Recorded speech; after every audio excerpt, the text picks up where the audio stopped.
So it's time for another review video.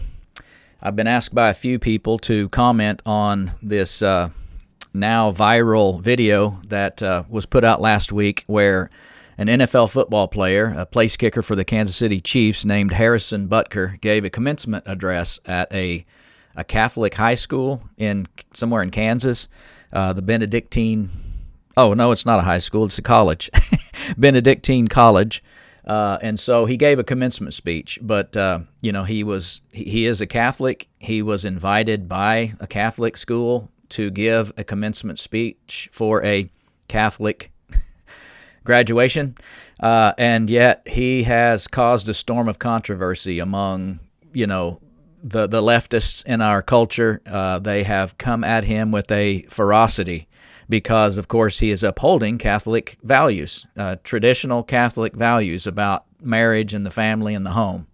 And it's been pretty incredible just how vitriolic the opposition has been to his speech. And I'll comment a little bit more about that at the end of this video. But let's just get right in and hear what he has to say to these graduates based upon his Catholic faith. And we will, get it here. Ladies and gentlemen of the class of 2024, I would like to start off by congratulating all of you for successfully making it to this achievement today. As a group, you witnessed firsthand how bad leaders who don't stay in their lane can have a negative impact on society. Bad leaders who do not stay in their lane. In other words, the leadership during the COVID pandemic began to overreach, serious government overreach. Then it spilled over to the medical communities and so forth, the pharmaceuticals and all of these things, to where they began to use it as social control. So I think, I know that's what he's talking about, and it sounds like he's getting ready to tee up something here. It is through this lens that I want to take stock of how we got to where we are and where we want to go as citizens and, yes, as Catholics. So I'm going to be selective during this. The speech is 20 minutes long, and I'm just going to be very selective on things that I want to comment about that kind of hit at the important part of it. While COVID might have played a large role throughout your formative years, it is not unique. Bad policies and poor leadership have negatively impacted major life issues. Things like abortion, IVF, surrogacy, euthanasia, as well as a growing support for degenerate cultural values and media, all stem from the pervasiveness of disorder. Our own nation is led by a man who publicly and proudly proclaims his Catholic faith, but at the same time is delusional enough to make the sign of the cross during a pro-abortion rally. Wow. He has been so vocal in his support for the murder of innocent babies that I'm sure to many people it appears that you can be both Catholic and pro-choice. He is not alone. The hypocrisy. The utter hypocrisy of the president to claim to be a Catholic and to go through the Catholic rituals and, the symbols of the Catholic Church. He says the sign of the cross or whatever, all the while pushing this agenda for convenience abortion, for, the transgender movement, for homosexual marriage and adoption of children, and on, all of these, absurdities and immoralities are being promoted. That is what he's talking about here, and that's an accurate criticism of the hypocrisy of anyone who claims to be a Bible believer. They're hypocritical if they're going to support this kind of thing. From the man behind the COVID lockdowns to the people pushing dangerous gender ideologies onto the youth of America, they all have a glaring thing in common. They are Catholic. I guess he was talking about Fauci. This is an important reminder that being Catholic alone doesn't cut it. These are the sorts of things we are told in polite society to not bring up. The difficult and unpleasant things. But if we are going to be men and women for this time in history, we need to stop pretending that the Church of Nice is a winning proposition. The Church of Nice. In other words, truth needs to trump feelings, right? It's more important to speak truth in love than to placate the sensitivities of people who are too weak to accept it. We must always speak and act in charity, but never mistake charity for cowardice. It is safe to say that over the past few years, I've gained quite the reputation for speaking my mind. I never envisioned myself nor wanted to have this sort of a platform, but God has given it to me, so I have no other choice but to embrace it and preach more hard truths about accepting your lane and staying in it. As members of the church founded by Jesus Christ, it is our duty and ultimately privilege to be authentically and unapologetically Catholic. In other words, get ready, because here comes some machine gun blasts. Now, this is a Catholic speech, and so I disagree with the ecclesiology, the religious aspects of Roman Catholicism that are extra biblical and even unbiblical, obviously. And so, I think unapologetically Christian is what we should be after here. But I'm approaching it from where he's coming from. He is a Catholic, but he's a traditional Catholic, not one of these progressives who have signed on to the cultural agendas and such. And so he's saying we're going to have to speak some hard truths here. And he does. Don't be mistaken, even within the church, people in polite Catholic circles will try to persuade you to remain silent. There even was an award-winning film called Silence, made by a fellow Catholic, wherein one of the main characters, a Jesuit priest, abandoned the church and as an apostate, when he died, is seen grasping a crucifix, quiet and unknown to anyone but God. As a friend of Benedictine College, His Excellency Bishop Robert Barron said in his review of the film, "It was exactly what the cultural elite want to see in Christianity: private, hidden away, and harmless." Our Catholic That's exactly the definition of secularism, isn't it? It's the world wants you to just compartmentalize your faith, your Christianity, and put it over here in a box and make sure that it doesn't affect anything else in the world. In other words, feel free to believe what you want to believe, I suppose, in your little religious circles over there, but just make sure that you don't bring that into the world. You don't bring it into your workplace. You don't bring it into your daily life. That's secularism. And so I can appreciate, his outrage at people who are trying to promote the idea that, you can be a Catholic and you can be a moral person, but you need to make sure that it doesn't affect anybody else around you. Catholic faith has always been countercultural. Our Lord, along with countless followers, were all put to death for their adherence to her teachings. The world around us says that we should keep our beliefs to ourselves whenever they go against the tyranny of diversity, equity, and inclusion. So he's firing on all cylinders here, obviously. I'm going to be selective, as I said. He gets into quite a lengthy section here where he is now exposing the hypocrisy of the Catholic Church, and talks about the priests and the leaderships, the bishops and things. And we're not going to cover all of that. We want to get to his point about the home and the family, and so I'm going to skip forward to that here when he begins to address that. Ladies and gentlemen of the class of 2024, you are sitting at the edge of the rest of your lives. Each of you has the potential to leave a legacy that transcends yourselves and this era of human existence. In the small ways, by living out your vocation, you will ensure that God's church continues and the world is enlightened by your example. For the ladies present today, congratulations on an amazing accomplishment. You should be proud of all that you have achieved to this point in your young lives. I want to speak directly to you briefly because I think it is you, the women, who have had the most diabolical lies told to you. How many of you are sitting here now about to cross this stage and are thinking about all the promotions and titles you are going to get in your career? Some of you may go on to lead successful careers in the world, but I would venture to guess that the majority of you are most excited about your marriage and the children you will bring into this world. Oh, that's just anathema, right? I mean, this is where most of the vitriol came from, because he starts talking about the role distinctions between men and women, between husbands and wives. And he's just pointing out here something that almost all social scientists already know to be true, that girls, by and large, the vast, vast majority of girls naturally dream of and think about having children, being married.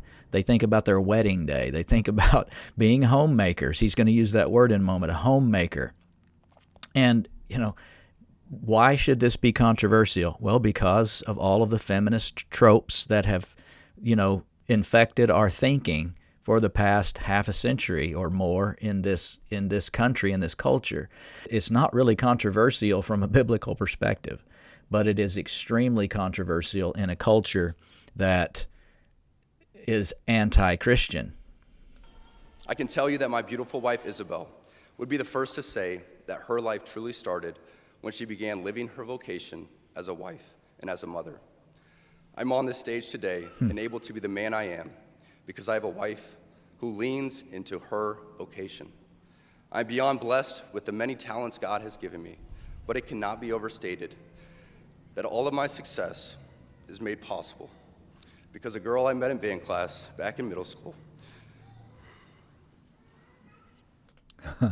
He's given all this credit to his wife. He's saying all of his success he's crediting to her. Why? Because this is how it works.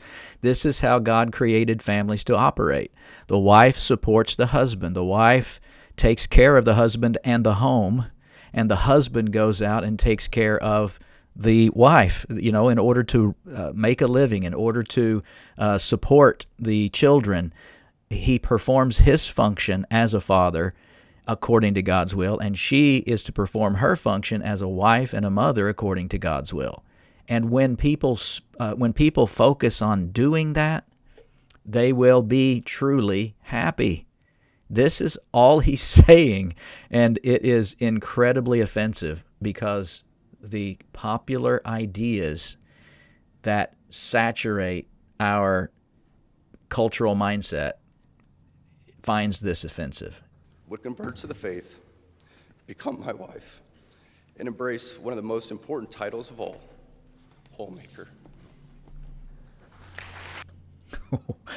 I'm glad there was applause there because it shows that at least the student body there has heard these truths enough and I guess accept them to be proper and from God, that they're willing to applaud that because of the gravity of the truth that he's articulating here. It has to do with the centrality of marriage in the home and a place for the woman to have fulfillment in the way that God created her to be fulfilled. As a mother, as a wife, as a homemaker, he says. And these are words from the Scriptures. In 1 Timothy chapter 2, Adam was formed first and then Eve, and Adam was not deceived, but the woman being deceived fell into the transgression, and nevertheless she will be saved. There's redemption for both men and women, but he's talking here about the woman. She will be saved in childbearing. Now, this is what's called a metonymy here, and it's a metonymy of category, meaning he uses one part of an entire category to stand for the whole category. When he says childbearing here, he's talking about they will be saved if they strive to fulfill their roles as women in the way that God has created them. Childbearing is just one part of that. And of course, he brings up childbearing because that was what was addressed in Genesis 3 when the sin entered into the world. In pain you shall bring forth children. It had to do with her role as a mother, but things are going to be more difficult now because they are separated from God. And so in order to fulfill their roles, there's going to be adversity in the world now, but she can still have redemption if they continue in faith, love, holiness with self-control. All this verse is saying is women need to strive to be women. And childbearing is just one part of it. Now, let me give the caveat here that there are always outliers. In other words, there are exceptions to this largely general rule that some women do not really care to have children, perhaps a very small minority. Some women obviously can't because of medical problems or complications. And so the verse is not saying that you have to have children in order to be saved. The verse is saying that women are to embrace their roles as women. And, anyone can do that whether they're married or not. But they, as he's saying here, accept your vocation and stay in your lane. And this is what he's trying to apply here. This is perfectly biblical. Titus chapter 2 is the passage that uses that phrase, homemaker. It talks about the older women in the congregation teaching the younger women to love their husbands, to love their children, to be discreet, to be chaste, and homemakers, good, obedient to their own husbands, that the word of God may not be blasphemed. This is simply biblical truth that's been true since the beginning of the creation, when God created them male and female. And so there should really not be controversy, but the Bible teaches we live in a world where this is extremely controversial because of the rebellion and the rebellious voices against God's word. He's taking a deep breath. You can tell he was nervous about this, but he gets through it pretty well. She's the primary educator to our children. She's the one who ensures I never let football or my business become a distraction from that of a husband and father. So see here he's pointing out priority. Okay, the man's priority is, first of all, as a husband and a father. Okay, everything you do if you are married and have children is to be prioritized to that role. That includes your job. You go out and work hard. You go out and you do whatever's necessary. You sacrifice your time and your talents. You sacrifice yourself for the good of your wife and for your children in order for the home to flourish. And the wife does the same thing. She focuses, her priority is on the home and the children. And so he's saying here, my wife has always, encouraged me and helped me and kept me focused on my priorities, not letting my career as a football player get in the way of my being a husband and a father. The same holds true for women as well, right? Women, if they have a job, if they have a career, or if they have, an occupation, that has to be secondary to their role as a mother, as a homemaker, as a wife. This is the way people flourish in their spirits. This is the way people flourish in their lives, and they have true happiness, a joy, a peace that passes understanding. These are biblical truths that need to be shouted far and wide from the rooftops in spite of all of the rocks that will be thrown at you. She is the person that knows me best at my core, and it is through our marriage that, Lord willing, we will both attain salvation. I say all of this to you because I have seen it firsthand, how much happier someone can be when they disregard the outside noise and move closer and closer to God's will in their life. How much happier. Isabel's dream of having a career might not have come true, but if you asked her today if she has any regrets on her decision, she would laugh out loud without hesitation and say, heck no. See, here he's just explaining that his wife was educated and so forth, but she forwent her career and became a wife and a mother and prioritized that. And so now she does not have a professional career. Again, I'm not saying it's wrong to have a professional career as a woman. We know there are examples in the Bible. The virtuous woman of Proverbs 31 had occupations. Lydia in Acts chapter 16. All these places in the Bible talks about women who do have obvious skills and talents and employ them in various occupations or jobs or careers. But the point is we're talking about priorities here. And you cannot allow your career to take priority over your role as a wife and a mother and a homemaker. And this is what he's pointing out. I am hopeful that these words will be seen as those from a man not much older than you, who feels it is imperative that this class, this generation, and this time in our society must stop pretending that the things we see around us are normal. Heterodox ideas abound even within Catholic circles. For let's be honest, there is nothing good about playing God with having children, whether that be your ideal number or the perfect time to conceive. No matter how you spin it, there is nothing natural about Catholic birth control. Yeah, so here's a specific Catholic doctrine about, they say that all forms of birth control are sinful because sex is designed for childbearing, and so you shouldn't take any precautions to prevent the conception. And so this is not just the kind of abortifacient dangers of the birth control pills and things like that. It's any form of birth control. So this is just a Catholic doctrine that he's talking about here. But, of course, he's applying the principle to what we see in our culture with reproductive freedom and things like this, where, actually murdering an innocent child is now becoming acceptable, more and more so, and even celebrated in our culture. It's unbelievable. To the gentleman here today, part of what plagues our society is this lie that has been told to you that men are not necessary in the home or in our communities. As men, Feminism. we set the tone of the culture, and when that is absent, disorder, dysfunction, and chaos set in. Women can do anything that men can do. See, that's the mantra of feminism. Women cannot be fathers. But to say that gets you attacked. And this is all he's saying.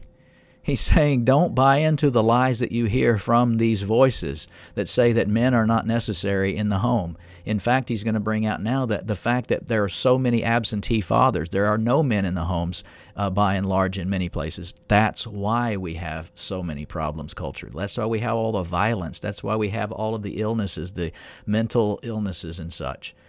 Incredible. This absence of men in the home is what plays a large role in the violence we see all around the nation. Other countries do not have nearly the same absentee father rates as we find here in the U.S., and a correlation could be made in their drastically lower violence rates as well. Be unapologetic in your masculinity, fighting against the cultural emasculation of men. Do hard things. Toxic masculinity. That's a phrase that's bandied about. That if those people who are trying to be truly men, who try to protect women and who try to, go out and flex their muscles and do the difficult jobs, and then, of course, claim that women are not able to do those kinds of things because they're not, they are labeled as toxic. They are dangerous. They are, those who would abuse you and such. Nobody denies that men and anyone can abuse their power. But what I'm denying is that being a man and being a masculine man is toxic. That is right. That is godly. That honors God, and that protects women and honors women. What you must remember is that life is about doing the small things well, setting yourself up for success, and surrounding yourself with people who continually push you to be the best version of you. I like that phrase, doing the small things well. Whenever you focus on daily decisions, even the minute decisions on a daily basis, that starts to form habits, and those habits form your character, and then your character is what's going to carry you through the difficult times whenever you face opposition and such as a Christian. Surround yourselves by good people. Surround yourselves by people who will challenge you to become a good person. This is the whole design of the church, right? God wants his people to meet together in order to encourage one another to love and good works. And so that's what he's bringing out here. But these are good kind of bullet points of advice for these graduates here toward the end of his speech. If you are dating someone who doesn't even share your faith, how do you expect that person to help you become a saint? If your friend group is filled with people who only think about what you're doing next weekend and are not willing to have those difficult conversations, how can they help sharpen you? Yeah. People don't like to talk about controversial things. They don't like confrontation or disagreement, I guess I should say. Nobody really relishes confrontation. But having disagreements and being able to talk about them and then articulate your position and test it against other ideas, that's what makes you grow. That's what makes you more intelligent. That's what makes you a better person. It teaches you patience. And this is what he's saying. You need to surround yourself with people who are willing to discuss things without flying off the handle, without attack and vitriol. And, of course, the left is a terrible example of that. They are full of vitriol and almost no reason. And he's saying, if you want to be a godly person, surround yourself with other godly people. Make no mistake, you are entering into mission territory in a post-God world, but you were made for this. And with God by your side and a constant striving for virtue within your vocation, you too can be a saint. Christ is King to the heights. Christ is King to the heights. See, that phrase has been controversial of late because most people would claim, or many people would claim, it's anti-Semitic. In other words, you're using it as a bludgeon to disparage the Jews who do not accept Christ as King, or really any other religion in the world who do not accept Christ as King. And so Christians are berated for using that phrase. I understand the point about using truth as a bludgeon to hit someone over the head with it. I'm against that myself. No one should use the Bible or God's Word as an instrument to destroy somebody or to try to defame someone. But we're supposed to speak the truth in love. And the truth is, of course, Christ is King. But we should expect that those on the other side of Christ, those opposed to Christ, will use their instruments as a bludgeon against us. And we're seeing it in this example today, what we're looking at, and all of the anger and all of the outrage at this speech by those from the left. They are bludgeoning. They are attacking. They are trying to destroy. We might as well get used to it. If the same people who are attacking this person knows what you believe, if you are a Bible believer, if you are a faithful follower of Christ, they will attack you just as viciously. It's just that you are not in their purview at the moment. You're kind of on the sideline. And so what you need to remind yourself of and prepare for is the moment I speak up long enough and loud enough for my faith, I will be attacked. But that's what Jesus taught us. In this world you will have tribulation, but be of good cheer. I have overcome the world.